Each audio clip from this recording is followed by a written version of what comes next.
imyuka ibiri, hydrogene ebyiri na oxygene imwe.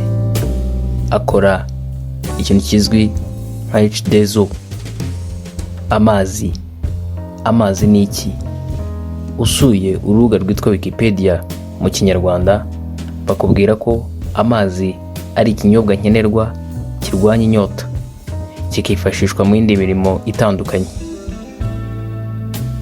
Wikipedia yo mu Gifaransa ikubwira ko l'eau est une substance chimique constituée de molécules hydrogène, de oxygène.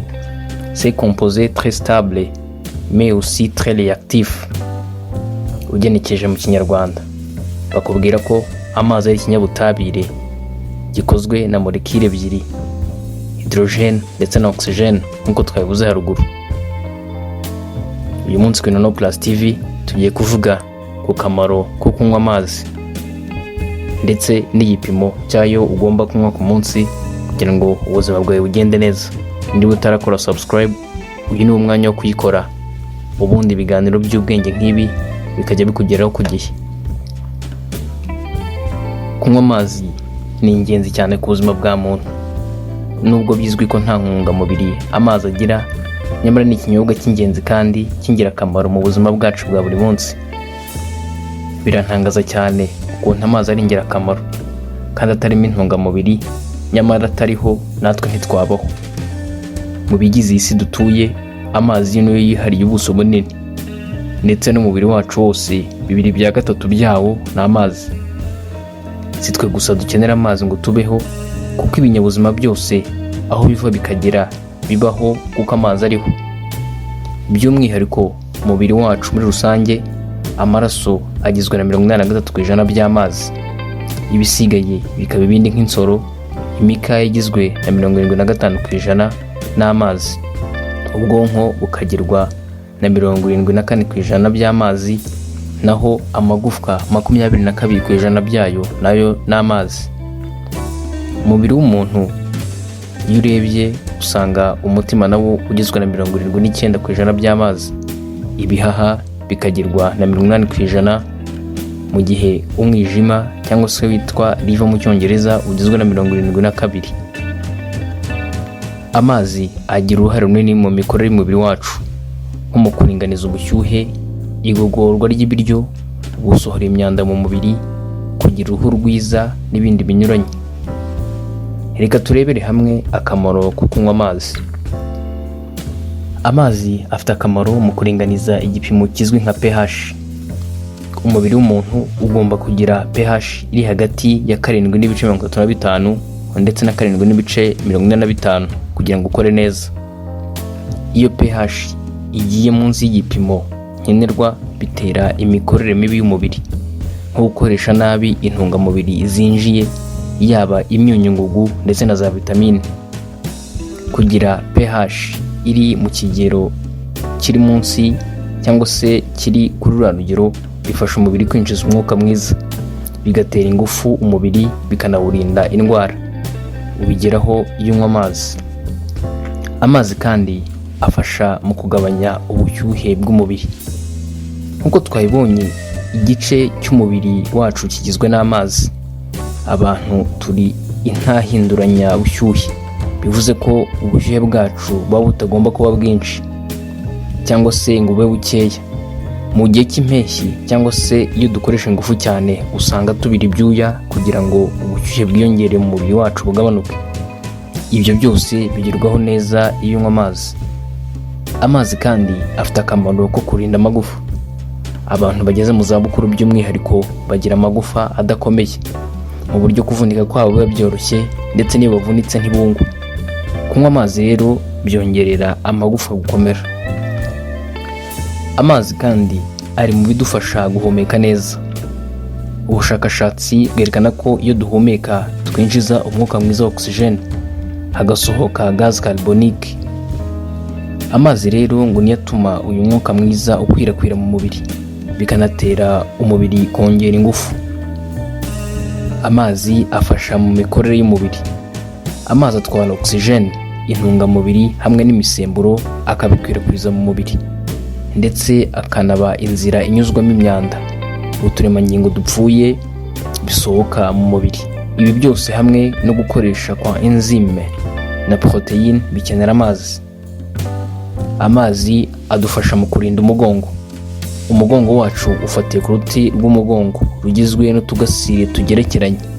Utwo tugasire tugizwe ahanini n'amazi mo imbere, ariyo wakita umusokoro. Bityo kubura kwayo biri mu bitera kuribwa k'umugongo. Kuyanywa ni umwe mu miti ivura mu kuribwa umugongo.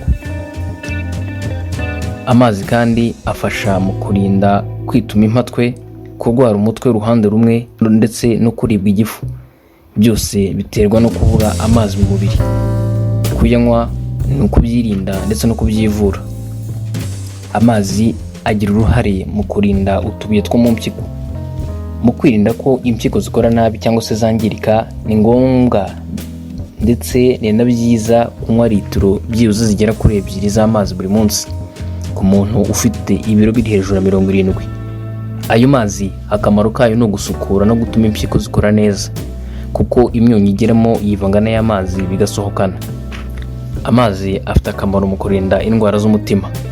Amazi atuma amaraso atembera neza, akarinda kwipfundika no kuvura bya hato na hato, ndetse anatuma ibyagize bitembera neza mu mubiri. Ibi rero bigira uruhare mu kurinda zimwe mu ndwara z'umutima. Amazi kandi agira uruhare rukomeye mu kurinda rubagimpande. Iyi ni indwara ifata mu ngingo hakabyimba ndetse hakaryana. Aho amagufwa ahurira ni ahantu hasaba guhora hari amavuta kandi hahereye, ari byo bituma gukubanaho kwayo iyo uhinnye bitayangiza. Ibi kandi uzabigeraho neza igihe wanyweye amazi ahagije. Ku bagore batwite ndetse n'abonsa, umugore utwite aba afite ubundi buzima muri we imbere, kandi ubwo buzima bukoresha ibyo yinjiza. Akenshi abagore batwite barwara hemophilie, kwituma impatwe, kugira infection zinyuranye cyane cyane y'umuyoboro w'inkari.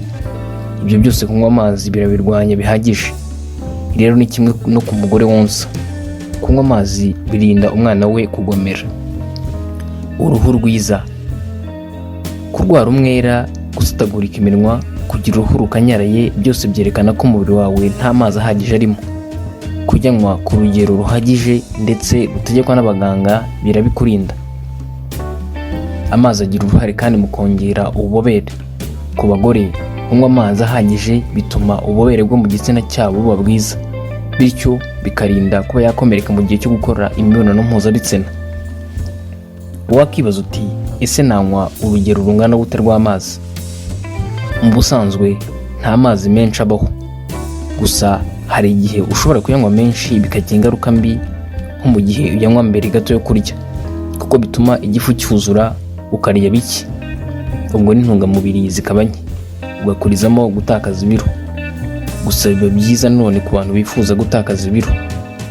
Ariko hari ibipimo fatizo bigendeye ku biro nk'uko biboneka mu mbonerahamwe iri hano hepfo.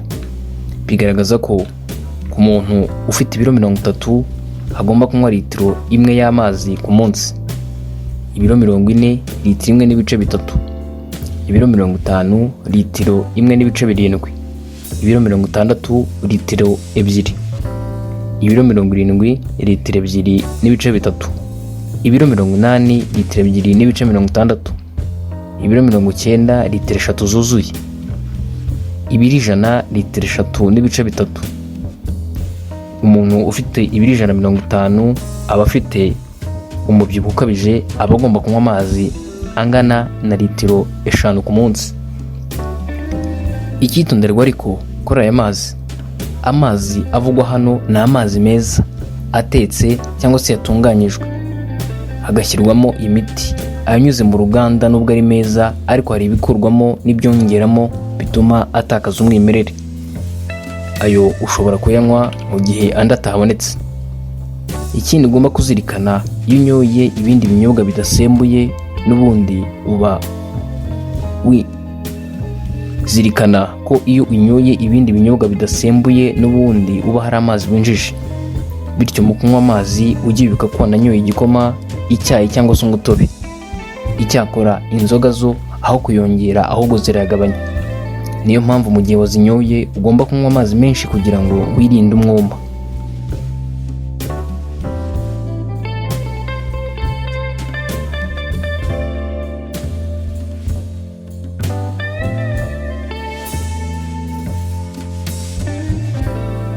turabashimiye cyane.